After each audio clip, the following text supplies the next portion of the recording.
Bienvenidos a la Escuela Internacional de la Palabra. Este es el curso de Teología Básica. Soy su presentador para estas enseñanzas, Pastor Marco Alvarado. Esta es nuestra segunda clase, la clase número 2, la doctrina de Dios. Te invito a que juntos aprendamos y seamos edificados en la palabra de Dios. Comencemos. Isaías 45, versículo 5 dice: Yo soy Jehová y ninguno más hay. No hay Dios fuera de mí. Cualquier estudio de teología debe comenzar con un estudio de Dios. Sin comprender y aceptar quién es Él, nuestra fe sería nula. Nuestra teología se extrae de Génesis a través de Apocalipsis, Nuevo Testamento y Antiguo Testamento. Como cristianos somos monoteístas, es decir, creemos en un solo Dios, manifestado en tres personas: Padre, Hijo y Espíritu Santo. Mucho de lo que sabemos acerca de Dios se descubre por medio de su autorrevelación a la humanidad. La existencia de Dios, gran pregunta, y siempre la humanidad se lo está haciendo. ¿Existe Dios? Los filósofos y teólogos han intentado probar y refutar la existencia de Dios desde los principios de la iglesia primitiva. Fue el padre de la iglesia primitiva, Tertuliano, que estuvo él entre el año 155 a 222 después de Cristo, quien primero dijo: ¿qué tiene que ver la luz con la oscuridad? ¿Qué tiene que ver Jerusalén con Atenas? Es imposible. ¿Qué cosa es imposible? Entender completamente a un Dios espiritual usando medios naturales. Totalmente imposible. Segundo, es imposible que la humanidad comprenda o entienda plenamente la plenitud de Dios. Tercero, la Escritura no intenta probar la existencia de Dios, sino que la acepta su existencia como un hecho dado por sentado. Anselmo, el arzobispo de Canterbury, dijo lo siguiente: no busco entender para creer, sino que creo para poder entender. Qué tremenda declaración. Por otro lado, los atributos de Dios necesitamos entenderlos para poder entender a Dios. Primero, tanto la creencia de nuestra fe como la doctrina afirman que Dios es un espíritu personal, infinito, eterno e inmutable en su ser y atributos. Dios es espíritu, lo dijo el mismo Jesucristo a la mujer samaritana. Los que adoran en espíritu y en verdad es necesario que lo adoren. Entonces puede apreciarse que su personalidad divina consiste en intelecto, sensibilidad y voluntad. Pero, ¿qué es la voluntad de Dios? La voluntad de Dios puede entenderse como aquello que está dentro de Dios mismo y que pone en práctica todo lo que los dos aspectos anteriores de su personalidad han diseñado: intelecto y personalidad.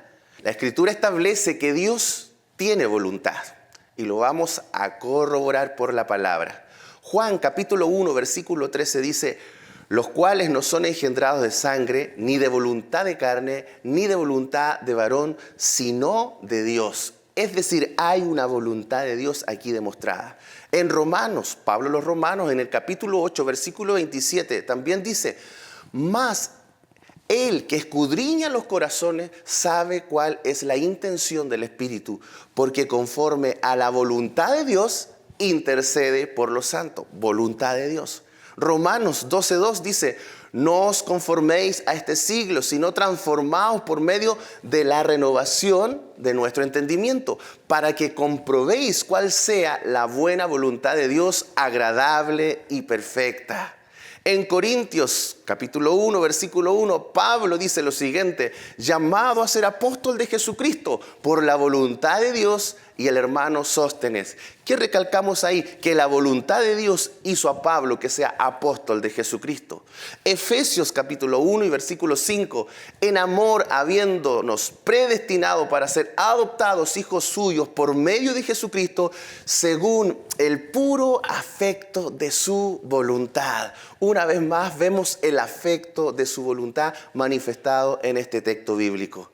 La voluntad de Dios no determina lo que está bien o está mal.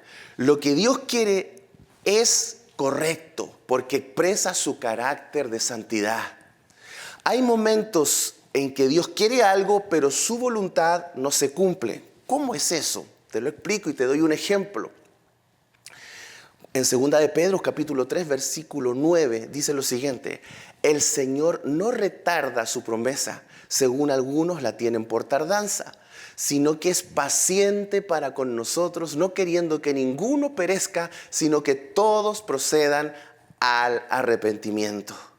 Debido a que Dios le ha concedido a la humanidad el poder elegir, algunos rechazan la gracia de Dios. Y esto lo vemos en Juan capítulo 3, los versículos 19 y 20, donde dice: y esta es la condenación, que la luz vino al mundo y los hombres amaron más las tinieblas que la luz, porque sus obras eran malas. Porque todo aquel que hace lo malo aborrece la luz y no viene a la luz para que sus obras no sean reprendidas. Necesitamos entender profundamente eso. También vemos en la forma de cómo Dios se revela el antropomorfismo de Dios. Esa palabra antropomorfismo proviene de dos palabras griegas que es necesario que las conozcamos. Antropos, que significa hombre, y morf, que significa forma. El diccionario evangélico de la teología bíblica de Baker define el antropomorfismo de la siguiente manera: la asignación de atributos humanos a cosas no humanas. Los antropomorfismos bíblicos se usan principalmente en referencia a Dios, que no es visible, Juan 1:18, ni es tampoco humano, como lo dice por ahí Samuel 15:29. Primera de Juan 1:18 dice: a Dios nadie le vio jamás. El unigénito Hijo que está en el seno del Padre, Él le ha dado a conocer. Entonces veamos las evidencias bíblicas de esto. Job y sus amigos reconocieron a Dios como una persona. Pero ¿cómo decimos nosotros? No como una nada invisible flotando por ahí por el aire o como llenando espacios en la materia, sino de hecho Job es el primer libro de la Biblia que llama a Dios una persona. En Job 13, versículo 8 dice: ¿haréis acepción de personas a su favor? ¿Contenderéis vosotros por Dios? Job y sus amigos hablaron de que Dios tiene partes corporales, pasiones del alma, facultades espirituales, en un sentido literal. Hebreos habla de la personalidad de Dios, ahí en el capítulo 1, versículo 3, el cual dice: el cual siendo el resplandor de su gloria y la imagen misma de su sustancia, y quien sustenta todas las cosas con la palabra de su poder, habiendo efectuado la purificación de nuestros pecados por medio de sí mismo, se sentó a la diestra de la majestad en las alturas. Por otra parte, en el Antiguo Testamento tenemos Abraham, Isaac y Jacob, que fueron hombres que habían experimentado apariciones visibles de Dios en la medida en que vieron su cuerpo, comieron con él, lo vieron caminar y hablar con él, e incluso lucharon con él. ¿Quién fue ese? Jacob, que salió herido del muslo, ¿lo recuerdan? Todas las cosas que un ser humano mortal podría hacer, Dios no tiene un cuerpo literal, pero usa estas características para ayudar a los humanos a comprender mejor quién es Él. Los antropomorfismos son una forma en que los humanos pueden, al menos parcialmente, comprender lo incomprensible, conocer lo desconocido y medir lo inmensurable de Dios. ¿Cómo podemos demostrar la existencia de Dios? Aquí nos metemos en un tema más profundo que quiero lograr explicar bien y poderlo entender. Los teólogos y filósofos usan 3 argumentos principales para probar la existencia de Dios. Se los menciono. Uno es el argumento cosmológico, el argumento ontológico y el argumento teleológico. El teleológico, algunos teólogos modernos dicen que es como el diseño inteligente. Tomás de Aquino, un teólogo del siglo XIII, abordó algunos escritos que se llamaban los 5 caminos. ¿Qué se puede encontrar en ello? Los 5 caminos son conocidos como los 5 argumentos lógicos con respecto a la existencia de Dios.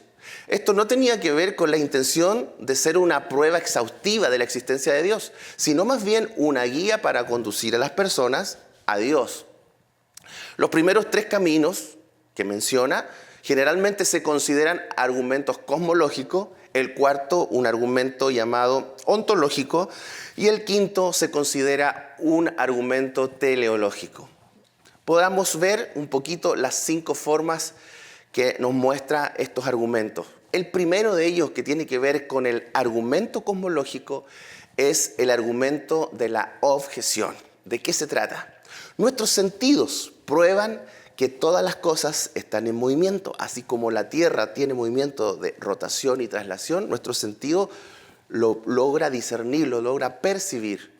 Las cosas se mueven cuando el movimiento potencial, es decir, lo que impulsa, se convierte o se manifiesta en movimiento real.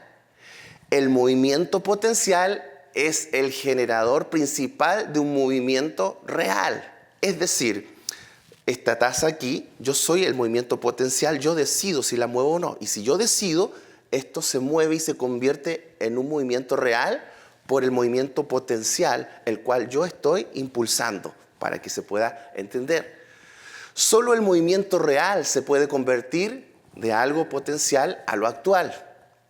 Yo podría mover esto, pero si no lo hago, no se convierte en real. Si lo hago, entonces este movimiento es real. Nada puede ser real y potencial al mismo tiempo. Es decir, si es real y potencial, es real en un solo aspecto y potencial en otro. Es decir, como una causa-efecto. Por lo tanto, nada puede moverse por sí mismo. Cada cosa en movimiento es movida por otra. La secuencia de movimiento no puede entenderse hasta el infinito. Por lo tanto, es necesario llegar a un conductor, a una génesis, puesto en movimiento por ningún otro. Y este conductor o este génesis, todos lo entienden que es Dios. Es decir, Dios mueve todas las cosas. Hay otro argumento que es la causalidad, que es la causa-efecto. ¿De qué se trata esto? Todas las cosas en el mundo tienen una causa eficiente, por eso existen efectos. Un efecto viene por una causa. Ejemplo, cuando los bebés botan un juguete al suelo, el padre va y lo toma y se lo vuelve a pasar y el bebé ¿qué hace? Lo vuelve a botar. Y puede repetirse muchas veces eso porque es una causa-efecto. Al bebé le gusta botar para que el papá lo vuelva a recoger. Una causa-efecto. Nada existe antes de sí mismo, es decir, el efecto viene por una causa. Por lo tanto, nada en el mundo de las cosas que percibimos es la causa de sí misma. Si no existe una causa anterior, tampoco existe un resultado, que es el efecto. Por lo tanto, si lo primero en una serie no existe, nada de esta misma serie existe. Si la serie de las causas se entienden hasta el infinito en el pasado, entonces no existen los efectos en el presente. Entonces es falso decir que hay cosas que existen producto de infinitas causas eficientes en el pasado. Las causas eficientes no se extienden hasta el infinito en el pasado. Por tanto, es necesario admitir una primera causa eficiente a la que todos dan el nombre de Dios. La causa de todo movimiento en el universo es Dios. Y otro argumento muy importante que también nos menciona es el argumento de la contingencia. Hablemos de él. Encontramos en la naturaleza cosas que pueden ser y no ser, que llegan a ser y dejan de ser. Por ejemplo, seres o agentes contingentes, es decir, que una persona o un ser contingente va a estar en un lugar y en un tiempo determinado para cumplir un propósito determinado. Suponga que todo es un ser contingente. Cada ser contingente hay un tiempo que no existe. Por lo tanto, es imposible que estos existan siempre. Pudo haber habido un tiempo en que no existían las cosas. En ese momento no habría existido nada para traer a la existencia a los seres contingentes actualmente existentes. Por lo tanto, nada existiría ahora. Hemos llegado a un resultado absurdo al suponer que todo ser es un ser contingente. Por lo tanto, no todo ser es un ser contingente. Algunos seres existen por su propia necesidad y no reciben su existencia de otro ser, sino la causa de esto. Todos los hombres hablan refiriéndose ¿a qué? A Dios. Dios siempre ha sido y siempre será. El ser contingente es aquel que no es por sí, sino por otro sí. Así pues, puede ser y no ser. No es necesario que sea. Este no es el caso de Dios, cuya existencia, para Tomás de Aquino, es necesaria. Dios no puede no existir. Vamos al cuarto argumento, que se llama el argumento de grado. Este es un enfoque ontológico. Y hay una gradualidad que se encuentra en las cosas. Algunas son mejores o peores que otras. Las predicciones de gradualidad requieren una referencia al caso más extremo. Por ejemplo, se dice que una cosa es más caliente que otra a medida que se parece más a la que está más caliente. Por ejemplo, aquí tengo un vaso de agua caliente. Si pongo otro vaso que tiene un poco de agua más fría, yo sé que esta agua está fría porque conocí la que está caliente. Por eso comenzamos a ver la gradualidad y a conocer. El máximo en cualquier género es la causa de todo ese género. Por lo tanto, debe haber también algo que sea para todos los seres la causa de su ser. Bondad, quizás grados de perfección, y a eso, ¿saben cómo la llamamos? Dios. Porque fuimos creados a la imagen y semejanza de Dios. Aunque el pecado entró en el hombre, aún hay un tanto de bondad, misericordia, que no podríamos portar si la causa de nuestro ser no fuera Dios. Hay un quinto argumento que se llama de causa final o fines. Este es de un enfoque teleológico. Y este es el último que estamos viendo y dice lo siguiente. Vemos que los cuerpos naturales trabajan hacia alguna meta y no lo hacen por casualidad. La mayoría de las cosas naturales carecen de conocimiento, pero así como una flecha alcanza su objetivo porque es dirigida por un arquero, lo que carece de la inteligencia logra objetivos siendo dirigido por algo inteligente. Por lo tanto, existe algún ser inteligente por el cual todas las cosas naturales son dirigidas a su fin. Y a este ser lo llamamos Dios. Y hay algo súper importante, un Salmo 127:4 que habla acerca de una flecha o saeta. Dice, como saeta en las manos del valiente, así son los hijos habidos en la juventud. Quiero representar con esto que las saetas o las flechas es algo no inteligente, una flecha. Pero tras el arquero, el valiente que lleva la Biblia, es un ser inteligente que está dando dirección, que está dando tensión para poder enviar o lanzar a los hijos o a las saetas. Y esto tiene que ver con los propósitos eternos de Dios sobre nuestras vidas. Es súper importante para ver los atributos de Dios y conocer la existencia de Dios, conocer algunos nombres de Dios, porque a través de sus nombres Él revela también sus acciones. Mucho de lo que sabemos acerca de Dios se revela en sus nombres. Nombres de Dios en el Antiguo Testamento hay varios que voy a mencionar.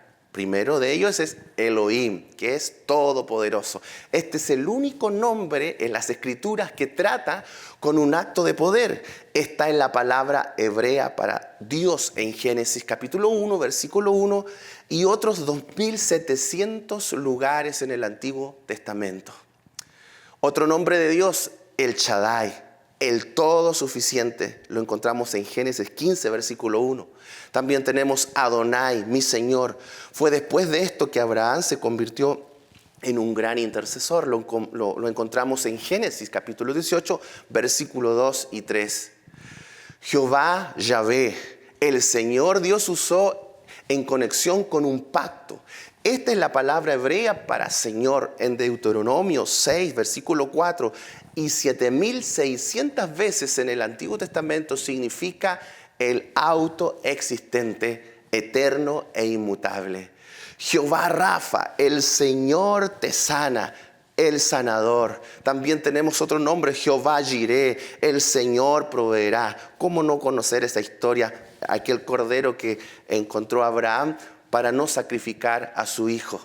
Jehová Nisi, el Señor mi estandarte. En Éxodo 17, 15, 1 lo encontramos. Jehová Kadesh, el Señor nuestro santificador. Jehová Sekenú, el Señor mi justicia. En 2 Corintios 5, 17, en Jeremías 23, 6 lo encontramos. Jehová Shalom, el Señor es mi paz. Paz, Shalom. Un saludo también del pueblo judío. Jehová Roí, el Señor mi pastor. David, muy conocido, Jehová es mi pastor y nada me faltará. Jehová Roí. Jehová Shama, el Señor está allí. Juan 14, 18 también lo podemos encontrar. Muchas cosas que están en el Antiguo Testamento, como los nombres de Dios, también en el Nuevo Testamento, en el Nuevo Pacto, encontramos algunos nombres de Dios que nos definen también su personalidad y sus acciones. Uno de ellos es Theos. Esta es la palabra griega para Dios y se usa 1332 veces en el Nuevo Testamento. Significa deidad y Dios. Y con él, artículo definido, significa deidad suprema. El Padre, el Hijo y el Espíritu Santo son todos llamados Dios. Luego tenemos la palabra Kyrios. Esta es la palabra griega para Señor y se usa 672 veces en el Nuevo Testamento. Significa Señor, Maestro y Señor, y se usa con el nombre 31 veces en el Nuevo Testamento. Otro de los nombres de Dios que encontramos en el Nuevo Testamento es Jesús. Esta es la palabra griega para Jesús. 979 veces en el Nuevo Testamento la encontramos.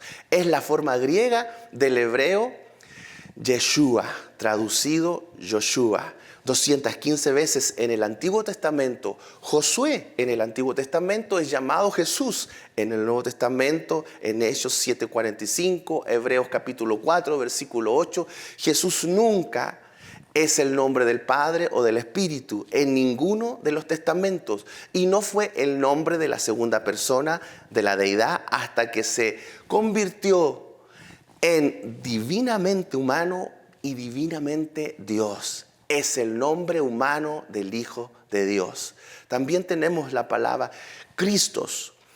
Esta es la palabra griega que traducimos como Cristo y se usa 575 veces en el Nuevo Testamento. Literalmente significa unción y es el equivalente del hebreo Mashiach, traducido como Mesías. 2 veces en el Antiguo Testamento. Daniel capítulo 9, los versículos 24 al 26. Y 2 veces en el Nuevo Testamento, en el libro de Juan, capítulo 1, versículo 41, y en el capítulo 4, versículo 25. Nos hace referencia aquí a la deidad, sino a la humanidad de Jesucristo, quien se convirtió en el Cristo ungido. Hay muchos otros nombres que se usan para describir a Jesús, como el Hijo del Hombre, el Hijo de Dios, Jesús, Cristo, el Señor Jesucristo, el Mesías, Emanuel, Hijo de David, el León de la tribu de Judá, el Cordero de Dios, Mediador y muchos otros nombres más. Es necesario también poder inquirir y poder entender el carácter de Dios para poder conocer a Dios y sus atributos. El carácter de Dios y su relación con la humanidad se puede ver en su trato con Jeremías en el libro de Lamentaciones, capítulo 2, los versículos 22 y 23. El profeta Jeremías llegó a la conclusión de que el Señor era su porción y esperanza. Eso lo encontramos en Lamentaciones, capítulo 3, versículo 24. Que siempre es bueno con los que esperan su salvación y que todo dolor y sufrimiento son solo por un tiempo. Cuando hablamos del carácter óctuple de Jehová, según Jeremías, encontramos varias características del carácter de Dios. Uno de ellos es que es misericordioso, compasivo, fiel. Él es bueno, es libertador, es justo y recto, tiene longanimidad también y es amable. Es importante también poder conocer los atributos de Dios. Uno de ellos es la omnisciencia de Dios. Dios todo lo sabe. Él es conocedor de todas las cosas precisamente porque le están presentes inmediatamente y como ellas mismas, la mente divina percibe toda la secuencia temporal, todos los eventos simultáneos, es un acto así de cognición. Para que Dios sea soberano sobre su creación de todas las cosas, ya sean visibles o invisibles, Dios tiene que ser omnisciente. La omnisciencia de Jesús es igual de clara en muchos relatos de los evangelios. Por ejemplo, Él conocía los pensamientos de su audiencia. En Mateo capítulo 9, versículo 4. Dice Jesús, conociendo Jesús el pensamiento de ellos, ¿por qué pensáis mal en vuestros corazones? Le dijo a su público que tenía en ese instante. Es decir, Él conocía, era omnisciente. Otra cosa, sabía de la vida de las personas, incluso antes de conocerla.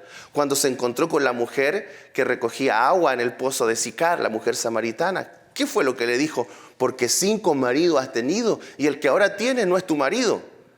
Esto has dicho con verdad, le dijo la mujer. Es decir, conocía, era omnisciente.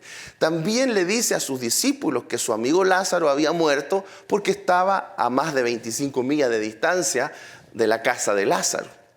Por otra parte, tenemos que a sus discípulos les aconsejó que fueran y prepararan la cena del Señor, describiendo a la persona que debían encontrar y seguir. En Mateo 14, los versículos 13 y 15, ¿qué dice? Y envió 2 de sus discípulos y les dijo, id a la ciudad y os saldrá al encuentro un hombre que lleva un cántaro de agua. Seguidle y donde entrare, decida al señor de la casa. El maestro dice, ¿dónde está el aposento? ¿Dónde he de comer la Pascua con mis discípulos? Y él os mostrará un gran aposento alto, ya dispuesto, preparad para nosotros allí.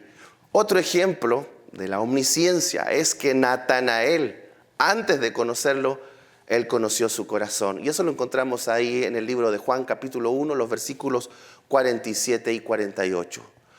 Otro atributo importante de Dios es la omnipotencia. Omnipotencia quiere decir Dios es todopoderoso. A través de este término reconocemos la capacidad de Dios para completar su diseño para la creación. Si Dios es infinito y si es soberano como creemos que lo es, entonces también debe ser omnipotente. Él tiene todo el poder sobre las cosas en todo momento y en todas las formas. En ninguna parte se ve claramente la omnipotencia de Dios que en la creación, cuando Él dijo, hágase y fue hecho. Qué poder y qué omnipotencia encontramos en el Dios que creemos y adoramos. El hombre necesita herramientas y materiales para crear algo. Dios simplemente habló y por el poder de su palabra todo fue creado de la nada. Salmo 33:6 dice, por la palabra de Jehová fueron hechos los cielos y todo el ejército de ellos por el aliento de su boca. Siendo omnipotente, Dios puede hacer cualquier cosa. Sin embargo, eso no significa que Dios haya perdido su omnipotencia cuando la Biblia dice que Él no puede hacer ciertas cosas. Como por ejemplo, Hebreos 6:18 dice que Él no puede mentir. Eso no significa que Él carezca de poder para mentir, sino que Dios elige no mentir de acuerdo a su propia perfección moral y a su santidad. Un atributo importante de Dios que debemos de conocer es la omnipresencia de Dios. Dios está todo presente. Y ahí entendemos también las palabras de Jesucristo cuando Él dijo, es necesario que yo me vaya. Era Dios mismo, 100% Dios en Él, pero Él sabía que estaba limitado dentro de un cuerpo humano. Necesitaba volver al Padre para estar con nosotros. Todas las cosas están presentes a Dios en sí misma, ya sean eventos en nuestro pasado, nuestro presente o nuestro futuro. Como indica esta definición, nuestra afirmación de la omnipresencia de Dios está estrechamente relacionada con nuestra declaración de que Dios es eterno. La presencia de Dios es continua a lo largo de toda la creación, aunque puede que no se revele de la misma manera, al mismo tiempo a las personas en todas partes. A veces Él puede estar activamente presente en una situación, mientras que Él puede no revelar que está presente en otra circunstancia, en algunas otras áreas. La Biblia revela que Dios puede estar presente en una persona de manera manifiesta. El Salmo 46:1 o en Isaías 57:15 lo encontramos. Y presente en cada situación, en toda la creación, en cualquier momento. Salmo 33, 13 y 14. Dios es nuestro amparo, Dios es nuestra fortaleza. Él es nuestro pronto auxilio en la tribulación. Él está en esos momentos. Qué maravilloso el Dios que tenemos. Dios no está lleno de amor, pero Dios mismo es amor. Este atributo de Dios muestra que es parte de su naturaleza darse a sí mismo para traer bendición o bien a los demás. El amor de Dios se manifiesta hacia el Hijo y hacia todos los creyentes. Dios demostró su amor con nosotros en que siendo pecadores, Él murió por nosotros. Gloria a Dios por ello. Es importante conocer la Trinidad también de Dios. Quizás es un poco más complejo y delicado hablar de esto, pero es en el Dios que nosotros creemos. Un solo Dios en tres personas. Una de las cosas más difíciles de entender para cualquiera es cómo un Dios existe en tres personas distintas. Esto se conoce como la doctrina de la Trinidad. La Trinidad está compuesta por el Padre, el Hijo y el Espíritu Santo. Hablemos del Padre. El término el Padre en el Nuevo Testamento no se aplica ni una sola vez a los nombres de Cristo, ni tampoco al Espíritu Santo, sino solo y siempre a la primera persona de la deidad, el Dios y Padre de nuestro Señor Jesucristo. Lo encontramos muchas veces. El Hijo. El término el Hijo en el Nuevo Testamento no se aplica ni una sola vez a los nombres del Padre o al Espíritu Santo, sino siempre a la segunda persona de la deidad, es decir, el Hijo del Padre. Por último tenemos el Espíritu Santo. El término Espíritu Santo no se aplica ni una sola vez al Padre ni tampoco al Hijo, sino solo y siempre a la tercera persona de la deidad, que procede del Padre y del Hijo. El Espíritu Santo es el consolador y la fuente de poder de todo creyente. Cada uno de ellos vive en armonía y en compañerismo de propósito, pasión y plan. Ellos tienen una perfecta unidad que nos debe inspirar.